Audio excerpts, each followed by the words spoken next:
नमस्कार, जय महादेव। मैं हूँ एस्ट्रोलॉजर कृष्ण शर्मा। आप सबका बहुत बहुत स्वागत है मेरा यूट्यूब चैनल ज्योतिष टॉक। मेरे चैनल को सब्सक्राइब करना, लाइक करना, शेयर करना बिल्कुल ना भूलें। बेल आइकॉन जरूर दबा दीजिएगा, वीडियो की नोटिफिकेशन आपको प्राप्त हो जाएगी। आज जिस बात पे हम चर्चा कर रहे हैं वो ये है, राहु के बारे में आज हम चर्चा करेंगे। राहु के कुछ खास उपाय जो सभी के लिए बेहद उत्तम रहेंगे। हमने आपको पार्ट 1 में बताया था राहु किस भाव में अगर बैठा हो तो उसको शुभ बनाने के लिए क्या करना चाहिए, खास उपाय। आज हम बताएंगे राहु के बारे में कि राहु कौन है, इनका असली नाम क्या है और क्या अपना प्रभाव डालते हैं, इनके आने से जीवन में क्या होता है और किस देवता का पूजा आराधना करना चाहिए।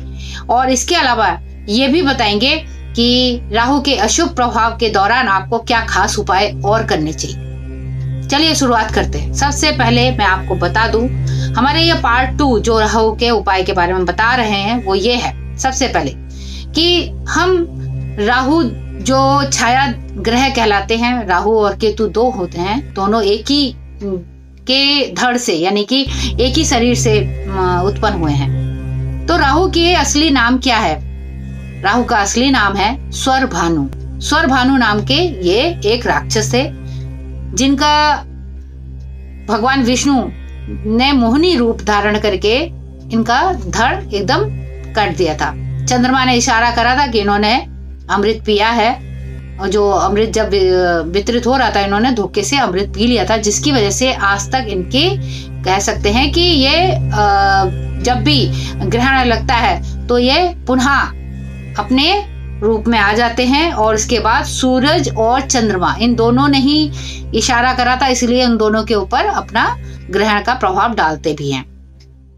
और जब ये दोनों का असर चंद्रमा और सूर्य पे पड़ता है तो ये कब पड़ता है? या तो पूर्णमासी होती है या अमावस्या होती है। तो इनका पूरी तरीके से कभी चंद्र ग्रहण तो कभी सूर्य ग्रहण, इस तरीके का प्रभाव रहता है। स्वरभानु है तो ये अपनी बातों से किसी को भी अपनी तरफ आकर्षित कर लेते हैं। किसी के भी मन में कैसे भी वाद विवाद भी पैदा करना हो तो एकदम इनका किसको किस तरीके से लड़ाना है, कैसी बात करना है, क्या चीज करना है, ये सारी चीजें को भी इनके अंदर होती है। और इस दौरान यदि ऐसा ग्रह आपके जीवन में, आपकी कुंडली में अंतर्दशा के रूप में आ जाता है तो क्या होता है? ये हमारे जीवन को बहुत ज्यादा प्रभावित करता है। और इसमें जैसे कि मैं बता दूं कि सिंहिका के पुत्र हैं और इनका जो है कई वर्षों तक, कई जैसे कि हमने देखते हैं तो 18 वर्ष का इनका समय रहता है। राहु की जो महादशा होती है वो 18 वर्ष की होती है। 18 वर्ष तक एक राशि पर ये अपना प्रभाव महादशा का डालते हैं। और इसके साथ ही हम कहते हैं कि जब इनकी पूजा आराधना करनी हो तो किस देवता की पूजा आराधना करनी चाहिए? तो पूजा आराधना करनी चाहिए, एक तो स्वरभानु है इसलिए माता सरस्वती की पूजा आराधना करनी चाहिए, क्योंकि आपके मुंह से जो निकला हुआ वाक्य है वो किसी के सामने विवाद ना प्रकट कर दे, इसलिए कहते हैं उस दौरान आपको सरस्वती जी की पूजा आराधना करनी चाहिए, ताकि जो भी आपकी वाणी निकले वो बहुत अच्छी रहे, वशीकरण जैसी है वो। किसी की बात अगर आपको जवाब देना है किसी की बात का, तो आपके पास से जो शब्द निकले वो बहुत ही बेहद अच्छे होने चाहिए, क्योंकि स्वरभानु है, ये सबको अपनी तरफ अट्रैक्ट करते हैं। और इसको अगर हम हमारे राशि या हमारी कुंडली में आ जाते हैं तो हमें भी उसको अच्छा बनाने के लिए माता सरस्वती की पूजा आराधना करनी चाहिए, क्योंकि जब राहु की महादशा हमारे ऊपर आती है तो वाद विवाद में फंसते हैं। इसके अलावा लड़ाई झगड़े अचानक जैसे घर में होना, अचानक ही दुर्घटना होना, अचानक ही आपके यानी बदनामी का शिकार होना, समाज में आपका जो मान सम्मान है उसको ठेस पहुंचती है। इसके साथ ही ये भी होता है कि आपके जो अपने हैं वो भी आपके विरोधी बन जाते हैं।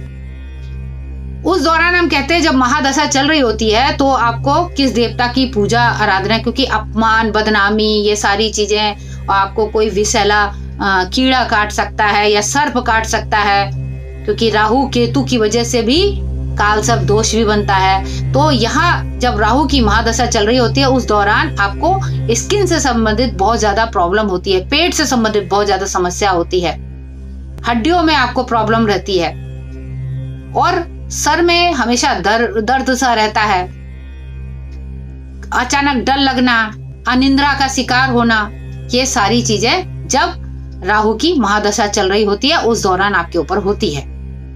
राहु जब अच्छा प्रभाव देता है तो ऐसे में राजनीतिक क्षेत्र में जो लोग होते हैं तो उनका पंचम बहुत जबरदस्त विजय पातक रहता है, क्योंकि कहते हैं राहु जहां झूठ का भी प्रभाव अपना अच्छा, बहुत अगर झूठ भी बोल रहे हैं तो बहुत बेहद अच्छा बोल रहे हैं, सामने वाला आपकी बातों में एकदम आ जाता है।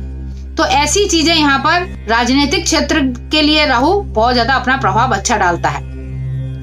मगर जो सामान्य जीवन जीने वाले जो लोग हैं उनके लिए यहाँ बता दें, आपको क्या करना है कि आप जो है इस दौरान अगर आपके साथ में ऐसी कुछ चीजें होती हैं, अशुभ घटनाएं हो रही होती हैं, तो उस दौरान आपने राहु के मंत्रों का जाप करना, राहु का जो दान की चीजें हैं उनको आप कहीं ना कहीं किसी मंदिर में दान करना, ये सारी चीजें आप कर सकते हैं। बीमारियां भी बहुत सारी, जैसे मैंने बताया आपको, हड्डी से संबंधित, चर्म से संबंधित बीमारियां देता है। तो ऐसी में यहाँ पर मैं बोलूंगी जब आप राहु की चीजों का दान करें तो जो जैसे कि हो गया तलवार, खंजर, ये भी होता है, सूप जो होता है जिसमें हम अनाज को फटकारते हैं, उसमें धर के, मूली बिना पत्तों वाली ये रख सकते हैं, कंबल आप दे सकते हैं, चमड़े की चीजें हैं वो दे सकते हैं। इसके अलावा अगर आपने देना है तो हम जैसे कहते हैं बाजरा हो गया, सतनजा हो गया, ये भी हो गया, जौ हो गया, उसको जौ को अपने दूध में भिगो देना है, उसके बाद सफेद कपड़े में बांधकर आप जो भी है उसको बहते हुए जल में प्रवाहित करना है। ठहरा हुआ पानी नहीं होना चाहिए, बहता हुआ जल होना चाहिए, उसमें डालिए, पंछियों में डालिए, सतनजा पंछियों में डालिए। मंगलवार की रात रखना है, बुधवार को ये चीज करनी है। और जो दान की बात आती है, किसी को भी अगर हम दान कर रहे हैं, कंबल दान कर रहे हैं, लोहे की चीज दान कर रहे हैं, किसी से लेना नहीं है खंजर वगैरह ऐसी चीजें, ना ही कंबल वगैरह, बल्कि आपको दान करना है। कब करेंगे? शनिवार के दिन।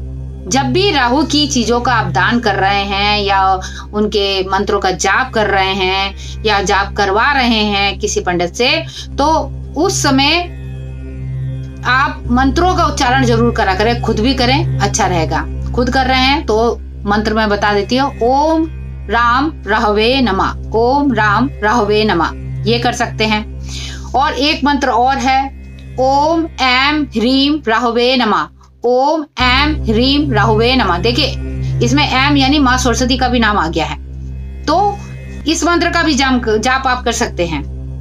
तीसरा है ओम भ्राम भ्रीम भ्रोम सम राहवे नमः, ओम भ्राम भ्रीम भ्रोम सम राहवे नमः, ओम ह्रीम ह्रीम राहवे नमः। इस मंत्र को भी जाप कर सकते हैं। और मंत्र किस पे जाप करना है आपने? रुद्राक्ष की माला पे। रुद्राक्ष की माला पे अगर आप जाप करते हैं तो और भी ज्यादा उत्तम रहता है। इससे जो है राहु का जो अशुभ प्रभाव है तो वो प्रभाव आपके ऊपर अपनी अशुभता नहीं डालेगा। अब देखिए, चंद्रमा और राहु की युति बनी हो तो ये सोच लीजिए उस दौरान व्यक्ति कहते हैं कि मानसिक स्थिति से गुजरता है। कई कई ऐसा होता है कि व्यक्ति डर लग रहा है, अचानक उसके जाग जाना, फालतू के ख्यालात आना, तो कहते हैं ऐसे में व्यक्ति को पागल होने तक की नौबत आ जाती है।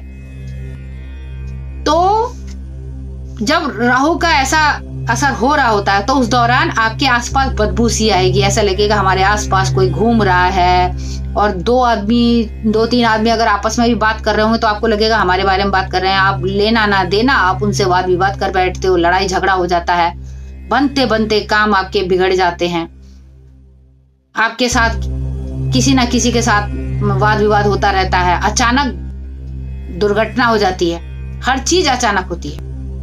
तो ये सारी चीजें जब राहु की महादशा आपके ऊपर अशुभ प्रभाव डालती है, राहु की महादशा चल रही होती है, तब ये सारी चीजें आपके साथ होती है। नशीली चीजों का सेवन करना और गलत संगत में पड़ जाना, ये भी राहु की महादशा का प्रभाव रहता है। कितना लाख छुड़ाने की कोशिश करेंगे मगर नहीं, नशीली चीजों का सेवन करना और गलत संगत में पड़ने की ये सारी चीजें उस दौरान हो जाती है।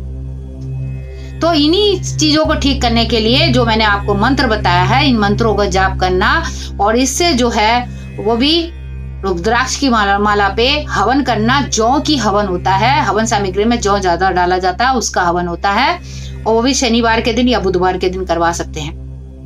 तो ऐसी चीजें आप करवाएंगे तो राहु का जो अशुभ प्रभाव है, जो आपकी कुंडली पर असर डाल के बैठा आपके जीवन को प्रभावित कर रहा है, तो नहीं करता। उम्मीद करती हूँ अगर मेरा वीडियो आपको अच्छा लगे तो लाइक जरूर कर दीजिएगा, शेयर कर दीजिएगा और कमेंट्स बॉक्स में लिख कर जरूर बताइएगा कैसा आपको हमारा वीडियो लगा। और इसके साथ ही ये कहेंगे जो नए सब्सक्राइबर हैं प्लीज आप लोग सब्सक्राइब कीजिए और बेल आइकन जरूर दबा दीजिएगा, वीडियो की नोटिफिकेशन आपको प्राप्त होती रहेगी। आज के लिए बस इतना ही, मुझे दीजिए इजाजत। हर हर महादेव।